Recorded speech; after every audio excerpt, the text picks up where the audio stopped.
Assalamualaikum warahmatullahi wabarakatuh. Perkenalkan, saya Siti Nurhasana dari Politeknik Kesehatan Kemenkes Malang. Di sini saya akan mempresentasikan terkait kampanye pemasaran AI4Impact.id dengan strategi pemasaran berbasis digital. Sebelum itu saya telah melakukan analisis bahwa ada beberapa mahasiswa di Indonesia yang kesulitan untuk membayar uang kuliahnya dikarenakan ekonominya berada di tengah-tengah, di mana dia tidak bisa mengklaim beasiswa kurang mampu karena secara umum atau secara pemerintah dia cukup mampu, sedangkan dia juga masih kesulitan untuk membayarnya. Dan untuk mengklaim beasiswa prestasi atau beasiswa unggulan, dia kurang mampu dalam bidang akademik dan dia juga kurang berprestasi, sehingga dia akan kalah saing dengan teman-temannya yang memiliki lebih banyak prestasi daripada dia. Untuk itu, AI for Impact hadir untuk mengatasi tantangan-tantangan tersebut, di mana AI for Impact memberikan program-program yang relevan dengan bakat mahasiswa tersebut, seperti digital marketing, developer, dan masih banyak lagi. Baik, kita langsung saja masuk ke materi utamanya. Yang pertama adalah tujuan dari campaign yang saya buat ini. Campaign ini bertujuan untuk membangun kepercayaan dan membantu orang-orang mempelajari lebih lanjut tentang personal branding dan produktivitas yang sekarang lagi nge-hype banget di kalangan anak muda yang aktif. Lalu untuk tujuan yang kedua tentu untuk mempromosikan AI for Impact. Untuk tujuan yang terakhir adalah untuk meningkatkan brand awareness atau kesadaran merek.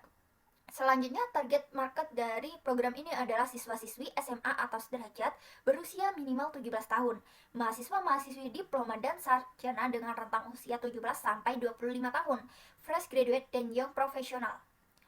Lalu di sini ada tren terkini dari sumber daya Instagram. Saya menyajikan 6 contoh konten yang saat ini sedang viral dengan jumlah view, like, komen yang cukup banyak. Setelah saya analisis, ternyata bentuk kontennya ini storytelling diiringi dengan teks naratif yang menarik audiens. Selanjutnya adalah insight dari konten saya. Di sini key of strength-nya adalah hashtag dan topik yang relevan. Saya menggunakan hashtag pemburu beasiswa, beasiswa, dan karir dan scholarship.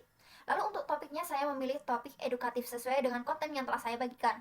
Untuk yang kedua adalah kombinasi teks, narasi, dan storytelling seperti hasil analisis saya sebelumnya tadi. Untuk detail dari konten kampanye bisa diakses melalui link di bawah ini. Selanjutnya adalah bukti profil. Di sini profil saya adalah im.nnisha dengan total pengikut 849. Untuk Instagramnya sendiri, jumlah pemutarannya 1076 dengan total like 87, komen 34, share 6, dan disimpan 7. Ini dihitung dari tanggal kemarin sampai sekarang tanggal 18. Jadi mulai tanggal 17 sampai 18 baru satu hari. Lalu untuk jangkauannya ada 499 dengan detail 221 dari pengikut dan 278 bukan pengikut. Lalu selebihnya bisa tertera di bawah ini. Jumlah pemutarannya 1076, waktu tontonnya 1 jam 59 menit 23 detik. Kita lanjut ke materi selanjutnya, yaitu analisis SWOT. Udah tahu belum SWOT itu apa? SWOT atau Strengths, Weakness, Opportunities, dan Threats adalah aspek-aspek seperti kekuatan, kelemahan, peluang, dan ancaman dari sini. Kekuatan di sini adalah bentuk konten berupa storytelling, menjadikan komunikasi lebih efektif untuk dicerna audiens. Lalu ide konten dan copywriting yang menarik menggunakan fitur collaboration. Di sini saya berkolaborasi dengan teman saya. Lalu untuk kelemahannya, jumlah pemutaran, suka, komen, bagikan, dan simpan belum memenuhi target saya sendiri. Untuk kualitas video atau footage kurang bagus. Dan karena tidak menggunakan iklan berbayar, engagementnya tidak terlalu luas. Yang ketiga adalah peluang. Peluangnya adalah untuk meningkatkan partisipasi audiens dalam program AI for Impact dan kesadaran merek atau brand awareness. Lalu yang kedua adalah berpotensi untuk terus meningkatkan engagement setiap saat. Yang keempat ada ancamannya berupa topik yang diambil sama sehingga mudah diplagiat. Lalu jumlah konten yang dibagikan oleh peserta juga cukup banyak sehingga audiens bisa saja merasa bosan karena FYP-nya itu mulu. Selanjutnya adalah evaluasi. Di sini untuk evaluasi footage atau backgroundnya, saya perlu untuk meningkatkan skills fotografi dan videografi agar kualitasnya semakin meningkat. Lalu dari segi editing, saya akan meningkatkan skill editing dan copywriting agar menarik audiens.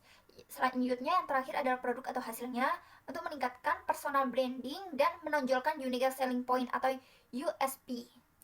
Sekian itu saja dari saya mohon maaf bila ada salah kata. Terima kasih.